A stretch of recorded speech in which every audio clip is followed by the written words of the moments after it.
Hello class 11th। In this video हम next जो हमारा टॉपिक है बेसिकली अमीनो एसिड के बारे में पढ़ने वाले हैं।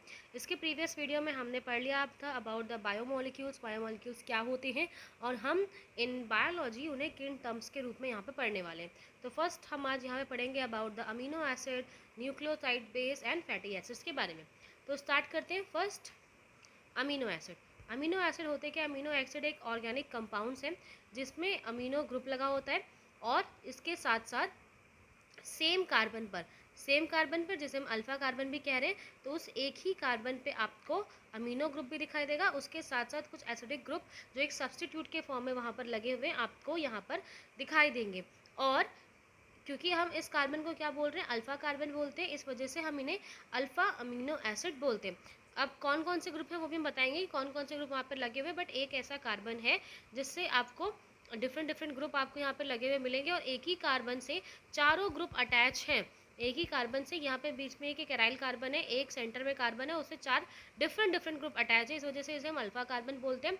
और जो अमीनो एसिड यहाँ बनेगा उसे अल्फा अमीनो एसिड बोलते हैं। बेसिकली यहाँ पर मीथेन यानी CH4 जो मीथेन होता है उसको सब्सटीट्यूट किया जाता है और उसको सब्सटीट्यूट करके on the place of H हम डिफरेंट जो सब्सटीट्यूटेड ग्रुप है उनको ऐड करेंगे। कार्बन की जो वैलेंसी है वो मैक्सिमम 4 वैलेंसी यहाँ पर हो सकती है और 4 जो पोजीशंस है उन 4 पोजीशंस पे हमने डिफरेंट ग्रुप यहाँ पर मिलेंगे। एक साइड क्या होगा? H, एक साइड तो यहाँ पर हाइड्रोजन ही लगा हुआ है, नो प्रॉब्लम विद दिस। तो अब यहाँ पर एक नया ग्रुप बनेगा, एक साइड तो क्या लगा हुआ है? हाइड्रोजन। नेक्स्ट एक ग्रुप हटकर यहाँ पे क्या अटैच हो जाएगा? COOH। और COH बेसिकली क्या होता है? Carboxylic group. सो एक H को रिप्लेस करके उसकी जगह कार्बोक्सिलिक ग्रुप आके अटैच हो जाता है। अदर साइड ये वाले H को रिप्लेस करके अमीनो ग्रुप यानी NH2 ग्रुप यहाँ पर अटैच हो जाएगा। ऑल्सो एक और ग्रुप यहाँ पर ऐड होता है जिसे हम R ग्रुप कह रहे हैं, जो कि एक क्या होता है? वेरिएबल ग्रुप होता है, चेंज होता रहता है ऑलवेज। इसमें क्या होगा? चेंज होता रहेगा, जिसकी वजह से इस आर ग्रुप, ऐसा ज़रूरी नहीं है मैंने आर यहाँ पर लिखा है, आप यहाँ पे लिख सकते हो, इसे यहाँ पे लिख सकते हो, कहीं भी मेंशन कर सकते हैं। बस ये आपको है कि याद रखना है कि कार्बन की जो 4 वैलेंसी है उनमें एक साइड आपको H मिलेगा, ठीक है, एक साइड आपको COH मिलेगा कार्बोक्सिलिक ग्रुप, एक साइड अमीनो एसिड, और नेक्स्ट हमें एक ग्रुप ऐसा मिलेगा जो आर ग्रुप है, वेरिएबल ग्रुप है। और यही जो आर ग्रुप है ये बेस्ड हमें बताता है, यही हमें बताता है कि जो डिफरेंस है, बिकॉज 3 तो सेम ग्रुप है, हाइड्रोजन, कार्बोक्सिलिक ग्रुप और अमीनो ग्रुप यहाँ पर ऑलवेज सेम है। सिर्फ एक ही ग्रुप में डिफरेंस आएगा, वो कौन सा? अल्काइल ग्रुप यानी आर ग्रुप।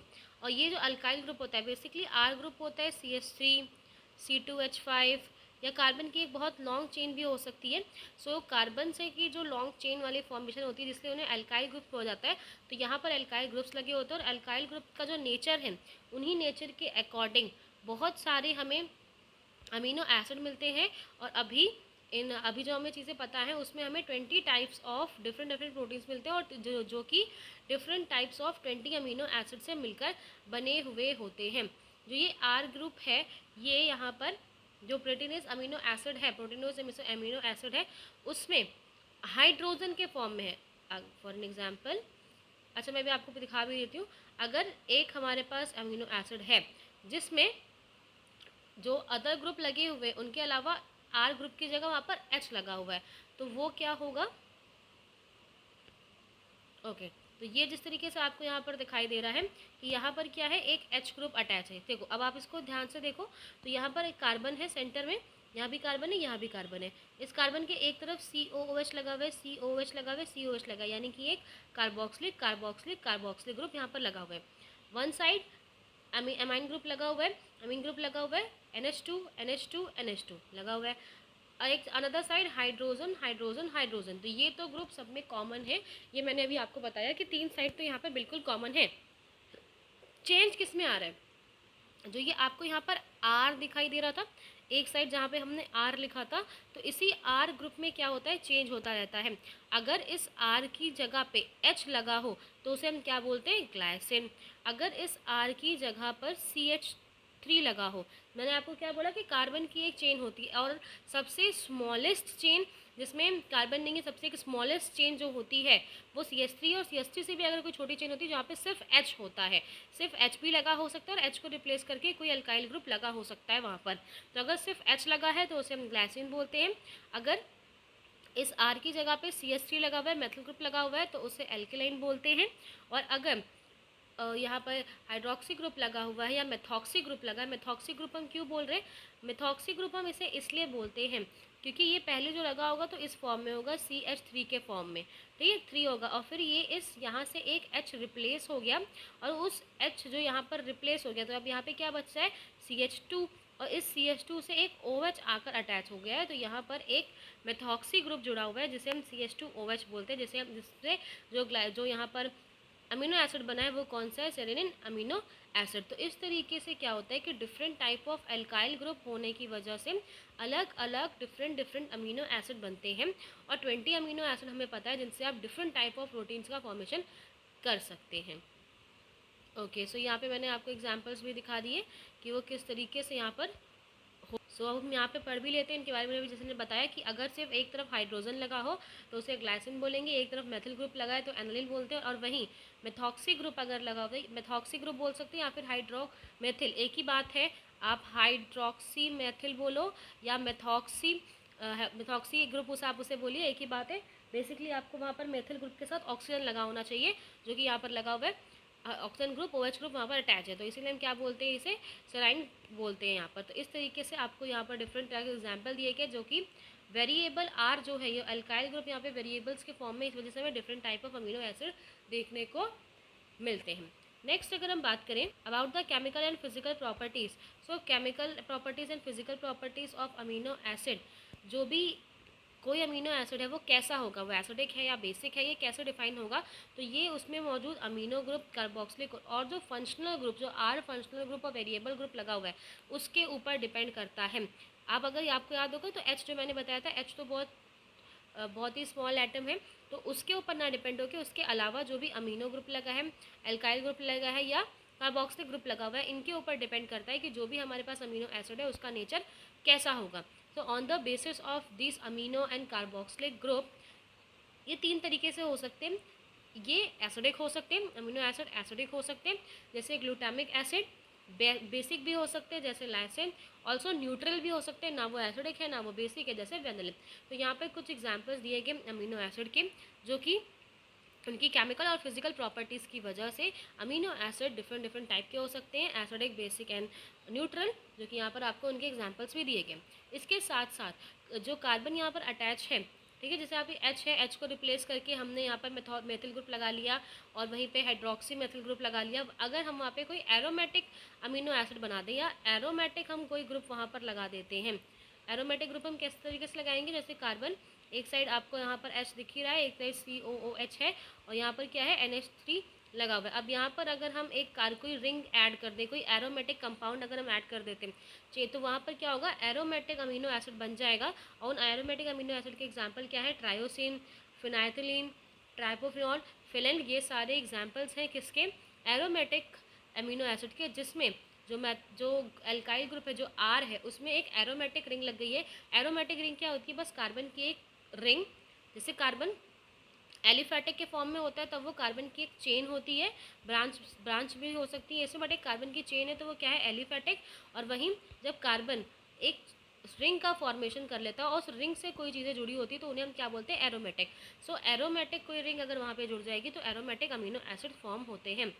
पर्टिकुलरली जो यहाँ पर प्रॉपर्टीज़ है अमीनो एसिड की, वो आयोनाइजेशन, जो उसकी आयोनाइजेशन प्रॉपर्टी है, आयोनाइजनेबल प्रॉपर्टी है, आयंस में वो कन्वर्ट हो सकते हैं, उसी के ऊपर इनकी जो रिएक्शन है या प्रॉपर्टीज़ है, फिजिकल एंड केमिकल चेंज यहाँ पर बेस्ड है। जैसे कि यहाँ पर 2 ग्रुप लगे हुए, NH2 ग्रुप लगा है, COOH ग्रुप लगा हुआ है, और ये दोनों में ही क्या होता है, इनके सोल्यूशन में जो pH उनकी अलग अलग होती है और डिफरेंट स्ट्रक्चर्स हमें यहाँ पर देखने को मिलेंगे। जैसे यहाँ पर बताया भी गया है कि यहाँ पे आपको क्या दिखाई दे रहा है, एक NH3 ग्रुप है, CH लगा हुआ है, आर CH3 जो H उन्होंने एक साथ लिखा है, आप इसको अलग से भी लिख सकते हैं, बट आपने CH3 भी एक साथ लिख सकते हैं।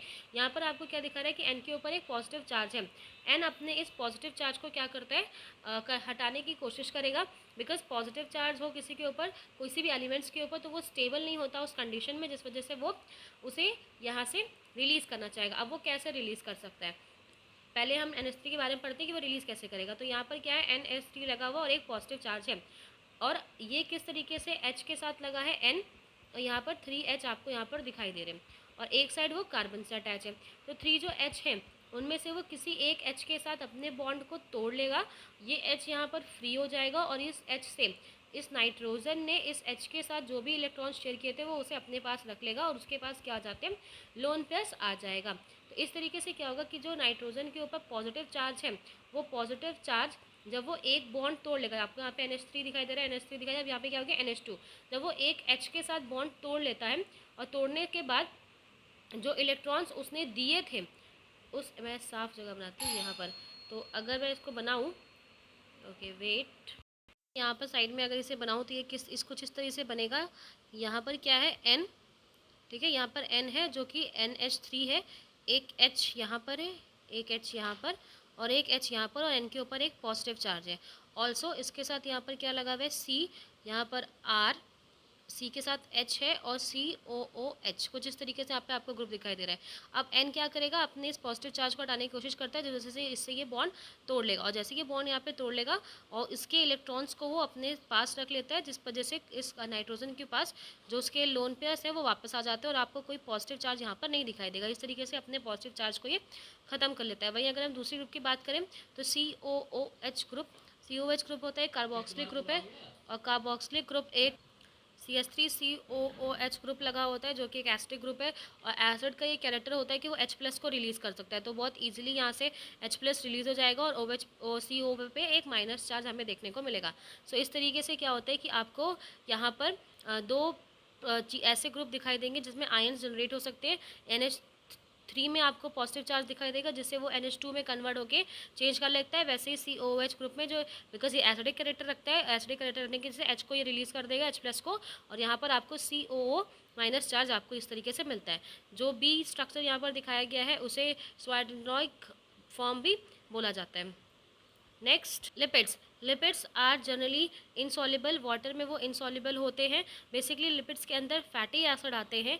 फैटी एसिड वो ग्रुप होता है जिसमें फैटी एसिड के अंदर कार्बोक्सिलिक ग्रुप होता ही होता है, कार्बोक्सिलिक ग्रुप होगा, कार्बोक्सिलिक ग्रुप के साथ वहाँ पर एक अल्काइल ग्रुप वहाँ पर अटैच होता है। ये अल्काइल ग्रुप यानी आर ग्रुप, अगर मेथिल है, कुछ भी हो सकता है, बहुत सारे फैटीज हो सकते हैं, अगर मेथिल है तो CH3 ग्रुप अटैच होगा, एथिल C2H5 ग्रुप अटैच होगा, और भी ज़्यादा हायर नंबर अटैच हो सकते हैं।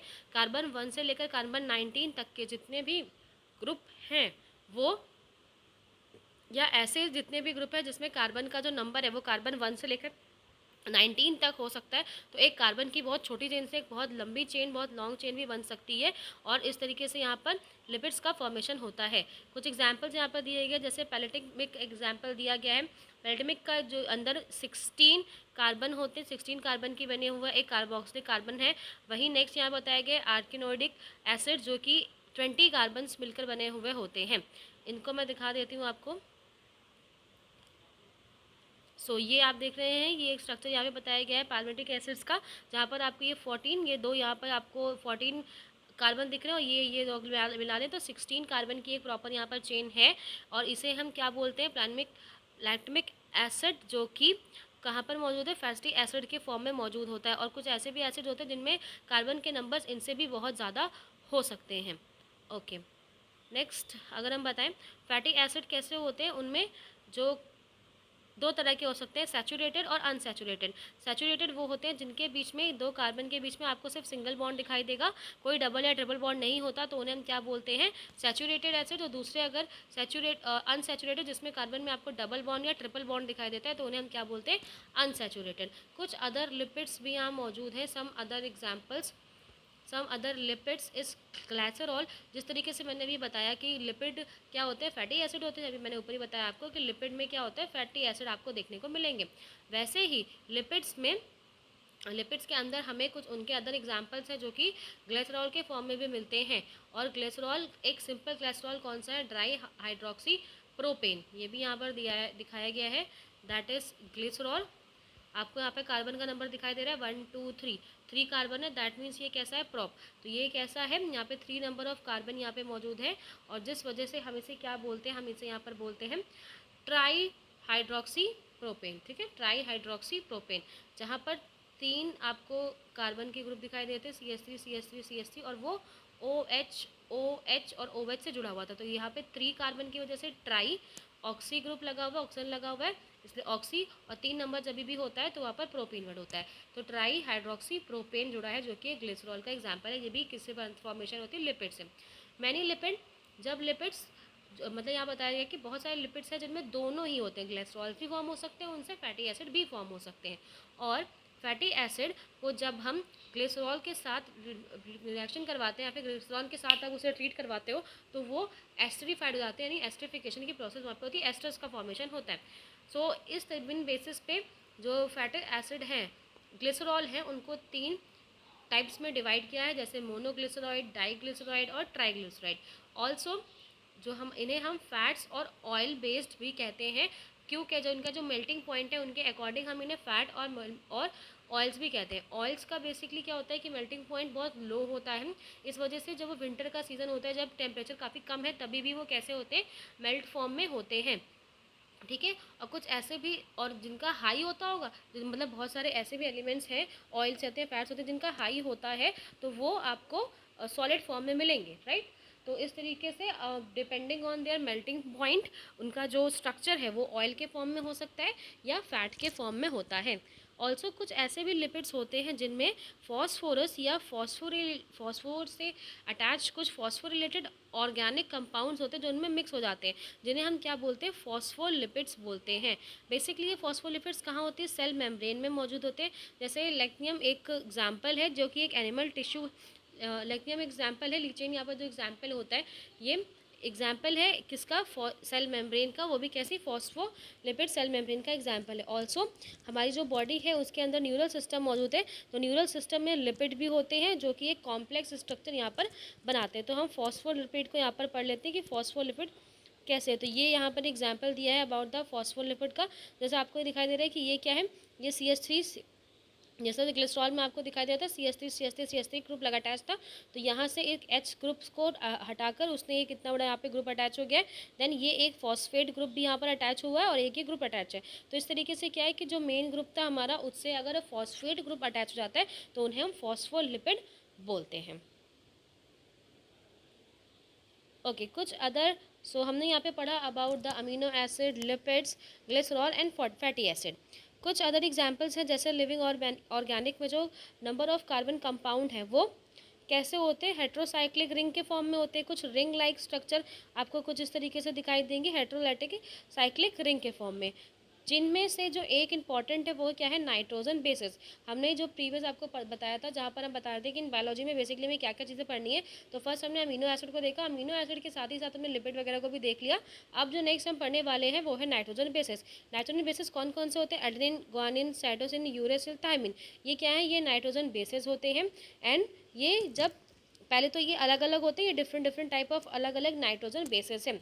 जब ये नाइट्रोजन बेस किसी ऐसे स्ट्रक्चर, किसी शुगर से अटैच जाते हैं, मतलब adenine, guanine, cytosine, uracil and thymine, ये क्या है, ये है नाइट्रोजन बेसिस। जब ये सारे नाइट्रोजन बेसिस किसी, okay, adenine, guanine, cytosine, uracil और थायमिन, अब ये सारे के सारे ही किसी ऐसे शुगर से, एक पेंटोज शुगर से अगर ये अटैच हो जाते हैं, या फिर किसी भी शुगर के मॉलिक्यूल से, C6H12O6 से ये अगर क्या करते हैं, अटैच हो जाते हैं, तो उनसे क्या बनता है, उनसे जो भी नेक्स्ट स्ट्रक्चर बनेगा उन्हें क्या बोलते हैं, न्यूक्लियोसाइड। सो जब ये नाइट्रोजन बेस किसी शुगर से अटैच होते हैं तो जो स्ट्रक्चर बनता है उसे हम बोलते हैं न्यूक्लियोसाइड। और अगर जो यहाँ पर स्ट्रक्चर बना है, ठीक है, यहाँ पर जो एक स्ट्रक्चर कुछ इस तरीके से स्ट्रक्चर बनता है, जहाँ पर एक ये एडेनिन लगा होगा, और ये आपकी एक शुगर है, इससे क्या है एक एडेनिन ग्वानिन थायमिन, जो एक एक, ऐसा नहीं है कि एक ही पे सारे लगा देंगे आप,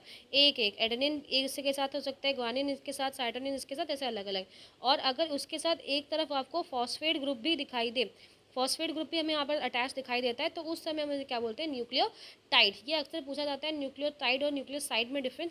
न्यूक्लियोसाइड क्या होता है कि जब आपको जो भी हमारे पास नाइट्रोजन बेसेस हैं उनसे सिर्फ एक पेंटोज नहीं, कोई एक शुगर उससे अटैच होती है, तो वो क्या होता है, न्यूक्लियोटाइड। कोई शुगर अगर अटैच हो जाए हमारे नाइट्रोजन बेसिस से तो वो न्यूक्लियोटाइड, और अगर इस न्यूक्लियोटाइड से में एक और फॉस्फेट ग्रुप आकर अटैच हो जाता है, ठीक है, ओके सॉरी मैंने शायद बोल दिया न्यूक्लियोटाइड साइड होता है बेटा वो, हाँ,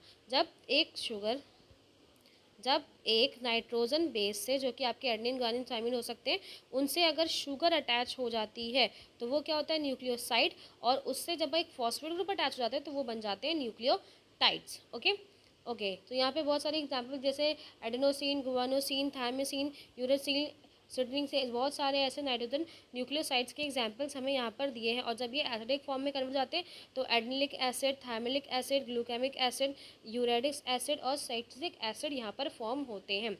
ये जो एक्चुअली ये जो नाइट्रोजन बेस है ये कहाँ पे यूज़ होते हैं, ये यूज़ होते हैं in the formation of DNA and RNA, और डीएनए आरएनए यहाँ पर एक हमारी बॉडी में एक जेनेटिक मटेरियल की तरह वर्क करते हैं। सो ये तो मैंने आपको बता दिया कि थे these are the examples of amino acid के एग्जांपल मैंने आपको बता दिए।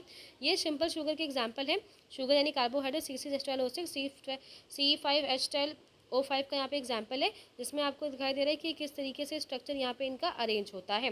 नेक्स्ट फैटी एसिड, ग्लिसरॉल, और जब ग्लिसरॉल में ही उनका हम क्या करने लेते हैं, ग्लिसरॉल को जब हमने लिपिड्स के साथ वहाँ पर ऐड करके उनका एस्टरिफिकेशन करना स्टार्ट कर देते हैं तो ट्राईग्लिसरॉल, मोनोग्लिसरॉल, डाईग्लिसरॉल बन जाता है। तो उसमें इन्होंने यहाँ पर एक ट्राईग्लिसरॉल का एग्जांपल दिया, जिस तरीके से आपको यहाँ पे CH2 दिखाई दे रहा है, जिसमें ये लॉन्ग चेन है। अब यहाँ पे जो CH पे बाद यहाँ पर OH लगा हुआ है, तो उससे एक अल्काइल ग्रुप, उससे एक दूसरा डिफरेंट ग्रुप कार्बोक्सिलिक ग्रुप यहाँ पर आके अटैच होता है, और इस तरह एक यहाँ पर ग्रुप आपको इथर का जो ग्रुप है, ठीक है, इथर का जो ग्रुप क्या होता है, C double bond O R और R डैश, ये जो क्या होता है वो ईथर का ग्रुप होता है। तो ईथर अगर यहाँ पर आकर ऐड हो जाता है तो इस वजह से इसका हम एस्टरिफिकेशन भी इसे बोलते हैं।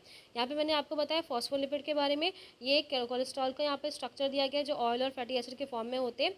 नेक्स्ट यहाँ पे बताया गया है अबाउट द नाइट्रोजन बेसिस सी, इस तरीके से कुछ यूरेसिल, ये एडेनिन बताया गया, ये यूरेसिल बताया गया, जो डिफरेंट डिफरेंट नाइट्रोजन बेस है। जब ये नाइट्रोजन बेस किसी शुगर से जाकर अटैच होते हैं, ये एक शुगर है, ये एक शुगर है, और इस शुगर से यहाँ पर देखिए एडेनिन अटैच है और एक यहाँ पे यूरेसिल अटैच है। तो जब एक नाइट्रोजन बेस किसी शुगर से जाकर अटैच हो जाता है तो उसे हम न्यूक्लियोसाइड बोलते हैं। और जब इस न्यूक्लियोसाइड में एक फॉस्फेट ग्रुप ऐड हो जाता है तो वो न्यूक्लियोटाइड बन जाते हैं। बस आपको जिस तरीके से यहाँ पर बना है, नेक्स्ट रजिस्टर नहीं दिखाया गया, तो बस आपको इसकी जगह ये जो H है, ये जो आपको O के बगल में H दिखाई दे रहा है, इस H को यहाँ से रिप्लेस करना है, हटाना है, और उस H की जगह हम क्या लगाएंगे, उस जैसे मैं इसको यहाँ पर लिख देती हूँ CH2, वैसे का वैसे ही यहाँ पर वहाँ पे फिर एक ऑक्सीजन लगा हुआ है। ऑक्सीजन से जो H है ये यहाँ पर हट जाएगा, उसकी जगह ये जो फॉस्फेट ग्रुप है ये आगे अटैच हो जाएगा, that is P double bond OH and OH। तो इस तरीके से जब ये ग्रुप वहाँ पे आके अटैच होता है, फॉस्फेट अटैच हो जाता है, तो उसे हम क्या बोलते हैं, न्यूक्लियोटाइड। ये आप याद रखिएगा कि अगर शुगर अटैच है तो वो साइड, और वहाँ पर फॉस्फेट अटैच है तो टाइड। आई थिंक मैंने शायद कुछ पहले आगे पीछे कर दिया, तो आप प्लीज़ उसको ध्यान से देखिएगा।